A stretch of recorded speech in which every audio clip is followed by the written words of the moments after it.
Patofisiologi disfungsi simpul sinus. Disfungsi simpul sinus itu dikenal pula ya sebagai stick sinus syndrome. Itu pada pasien yang simptomatik ya. Itu meliputi berbagai kelainan yang bisa mempengaruhi pembentukan impuls pada impuls sinus dan juga transmisi impuls di atrium, sehingga tidak hanya menyebabkan bradiaritmia, akan tetapi juga takikardi. Nah, kelainan pada disfungsi simpul sinus itu dicetuskan oleh berbagai kondisi yang bisa menyebabkan depresi otomatisitas dan juga konduksi listrik dari simpul sinus, kemudian daerah perinodal dan jaringan atrium. Kondisi tersebut bisa berupa proses intrinsik, yakni proses yang secara langsung mempengaruhi anatomi dan fisiologi simpul sinus atau jaringan atrium sekitarnya. Faktor ekstrinsik itu proses yang mempengaruhi fungsi simpul sinus tanpa adanya kelainan struktur, atau pada beberapa pasien itu bisa berupa kombinasi dari kedua faktor tersebut. Nah, evaluasi histopatologi pada pasien dengan disfungsi simpul sinus itu memperlihatkan hasil sebagai berikut ya. Jadi ada kerusakan signifikan dari sel simpul yang digantikan oleh jaringan fibrotik, kemudian deposisi amiloid di daerah sekitar simpul, kemudian hipoplasia atau atrofi simpul sinus, dan juga kelainan morfologi yang tidak terdeteksi. Nah, proses degeneratif idiopatik yang terkait ya dengan proses penuaan itu menjadi penyebab tersering dari disfungsi intrinsik simpul sinus.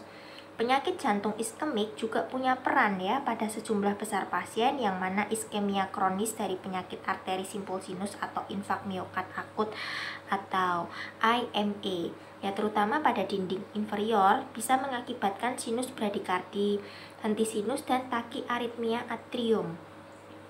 Nah, penyebab potensial lainnya meliputi hipertensi lama, kardiomiopati, terutama akibat gangguan infiltratif seperti amiloidosis dan juga sarkoidosis, inflamasi, penyakit vaskular kolagen, gangguan neuromuskular herediter, dan infeksi.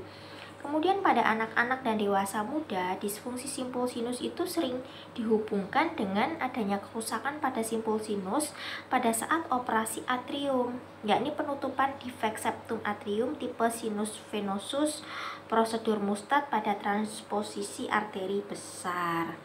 Nah, penyebab paling penting dari disfungsi simpul sinus pada pasien itu tanpa kelainan struktural adalah pengaruh obat dan sistem saraf otonom. Obat-obatan bisa mengubah fungsi simpul sinus secara langsung melalui efek farmakologis di jaringan simpul ataupun secara tidak langsung melalui efek yang dimediasi oleh sistem saraf. Obat antiaritmia yang dipakai untuk mempertahankan irama sinus pada pasien dengan fibrilasi atrium itu bisa menyebabkan disfungsi simpul sinus secara signifikan, terutama pada pasien yang pada dasarnya itu sudah mempunyai kelainan intrinsik.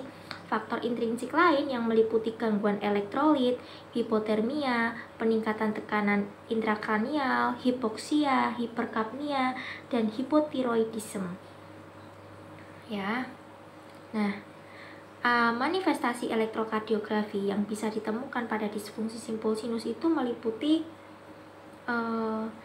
sinus bradikardi persisten, kemudian henti sinus atau jeda sinus pause ya, kemudian blok sinoatrial atau sinoatrial exit block, kemudian gonotropik incompetence, kemudian persistent atrial stensil, kemudian sindrom bradikardi takikardi ya. Nah itu akan saya jelaskan satu persatu di video berikutnya.